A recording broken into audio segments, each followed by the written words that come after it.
सत श्रीकाल, नमस्कार दोस्तों। सर्व शिक्षा अभियान अमृतसर यूट्यूब चैनल में आपका बहुत बहुत हार्दिक स्वागत है। मैं विजय प्रताप, IERT अमृतसर।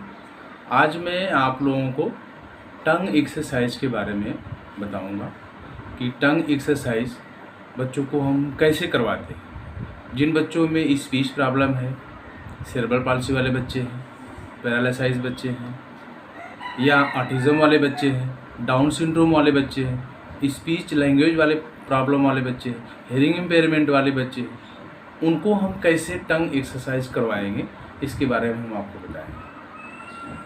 टंग एक्सरसाइज शुरू करने से पहले हम आपको ये भी बता दें कि टंग एक्सरसाइज करवाने से क्या क्या फ़ायदे होते हैं। टंग एक्सरसाइज करवाने से बच्चों का जो मिस आर्टिकुलेशन है, वर्ड का उच्चारण है, ये बड़े अच्छे ढंग से होने लगते हैं। इसमें काफ़ी सुधार होता है। तो हम शुरू करते हैं टंग एक्सरसाइज। पहला एक्सरसाइज ये है कि नॉर्मली बच्चों को सिंपल सा बैठा दीजिए। मान लीजिए जो बच्चा ज़्यादा प्रॉब्लम वाला है, बेड रेस्ट पर है, तो उसको आप सहारा लेकर भी आप उसको नॉर्मली 1-2 ही एक्सरसाइज करवाइए। फिर धीरे धीरे उसकी जब कैपेसिटी बढ़ जाए फिर उसको हम 3 बार 4 बार 3-4 एक्सरसाइज करवा सकते हैं, 4-5 बार भी करवा सकते हैं। लेकिन कम से कम एक एक्सरसाइज कम से कम आप 5 बार करवाइए और दिन में 2 बार करवाइए, सुबह में और शाम को। पहली एक्सरसाइज हम बताते हैं कि पहले ही एक्सरसाइज में हमको करना ये है कि जीभ को, बच्चे की जीभ को जो टंग है उसको बाहर और अंदर ले जानी है, और 5 टाइम बाहर 5 टाइम अंदर। और कम से कम अगर बच्चे को ये कोशिश करिए कि अगर टंग बाहर आती है उसको कम से कम 5 सेकेंड तक रोक के रखिए। उससे ये होता है कि जीभ स्ट्रांग होती है, उसका कैपेसिटी बढ़ती है बच्चे की स्ट्रांग। तो शुरू करते हैं पहला एक्सरसाइज आउट और इन की। तो जीभ हम निकालेंगे बच्चे का सबसे पहले इस तरह से,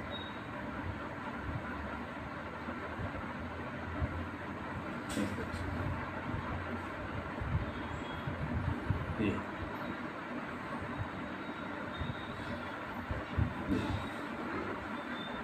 ध्यान ये रखिए कि अगर बच्चे को जितनी टंग बाहर आती है तो आने दीजिए, लेकिन कोशिश ये करिए कि ज़्यादा से ज़्यादा टंग बाहर आए।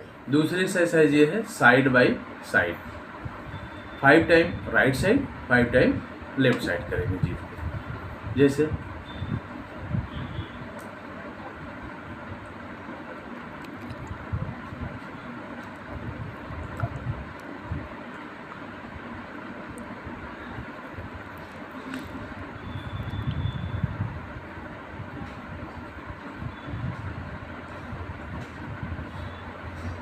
ये इस तरह से हम एक्सरसाइज करवाएंगे, 5 टाइम राइट 5 टाइम लेफ्ट। अगली एक्सरसाइज ये है अप डाउन, 5 टाइम अप, टंग को ले जाएंगे, 5 टाइम डाउन, 5 बार ऊपर 5 बार नीचे।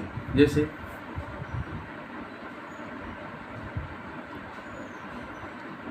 फिर नीचे।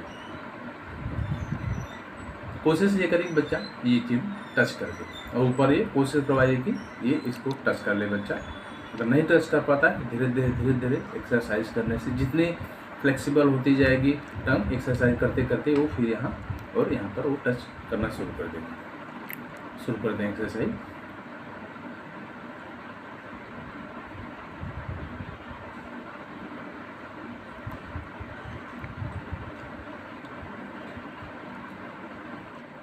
अगली एक्सरसाइज ये है स्क्रोलिंग की। जीभ को हम टीथ और लिप के बीच में रख के राउंड वॉक करेंगे जीभ को, क्लॉकवाइज और एंटी क्लॉकवाइज। अच्छा होगा ये कि अगर बच्चे को टीथ और लिप के बीच में हनी लगा देंगे तो बच्चा ज़्यादा इंटरेस्टेड हो जाता है, बड़े फनी होगा, हैप्पी होकर वो खुशी वो एक्सरसाइज करता है। साथ में उसका जीभ भी बड़ा आरामदायक होगा, फ्लेक्सिबल होगा, वो चारों तरफ घूमने में बहुत आसानी होती है। बच्चा बड़े नॉर्मल ढंग से बड़े आसानी से ज़्यादा टाइम तक आपको सपोर्ट करेगा और एक्सरसाइज करेगा। तो एक्सरसाइज करते हैं क्लॉकवाइज पहले 5 टाइम,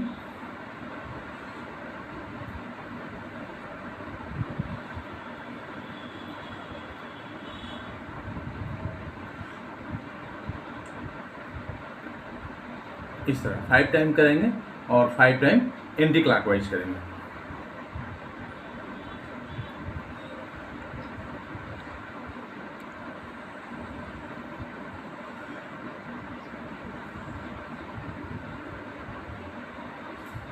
इस तरह से ये एक्सरसाइज आप करवाइए 5 बार। अगली एक्सरसाइज ये है कि टंग को हम ये तालू, जो दांत के ऊपर तालू है, उसको टच करवाएंगे। जैसे कई बच्चों को प्रॉब्लम होती है त, थ, द, ध, न या ल, ये अक्षर वो नहीं बोल पाते बच्चे। ये एक्सरसाइज करवाने से बड़े आसानी से इन अक्षरों को बड़े आसानी से बोलना शुरू कर देते हैं और बहुत अच्छा सुधार होता है। जीभ का जो रेंज होता है चारों तरफ का, वो कवर होने लगता है रेंज। तो स्टार्ट करते हैं हम अगली एक्सरसाइज। इसको जीभ को हम ऊपर टच करवाएंगे। जिन बच्चों का टंग नहीं वहाँ टच हो पाती है, तो आप अपनी उंगली से, नहीं उंगली से कर पा रहे हैं आप, तो स्टिक से, वो स्टिक होगी आइसक्रीम स्टिक या फिर स्पून के सपोर्ट से यहाँ से ऐसे ले जाएंगे। हाँ, फिर यहाँ छोड़ देंगे। कम से कम 5 सेकंड तक यहाँ पर कोशिश करिए कि बच्चा 5 सेकंड तक रोक के रखे। जैसे ला ला ला, यहाँ पर टच करवाइए, ला ला ला, बड़े आसानी से उसको करवाते रहिए। यहाँ पर आप सॉफ्ट चॉकलेट उसको यहाँ पर रख देंगे, बच्चा टच करता रहेगा और बड़े नॉर्मली ढंग से बच्चा करेगा। तो ये सारे एक्सरसाइज करवाइए, सुबह में करवाइए, शाम को करवाइए। जैसे बच्चे को जो मिस आर्टिकुलेशन प्रॉब्लम है, वर्ण उच्चारण में प्रॉब्लम है, या टंग का जो रेंज है, वो सारे कवर हो जाते हैं। जो टंग है वो बहुत सॉफ्ट हो जाएगी, बहुत फ्लेक्सिबल हो जाएगी और बड़े आराम से बच्चा स्पीच में उसको काफ़ी सुधार होगा। धन्यवाद।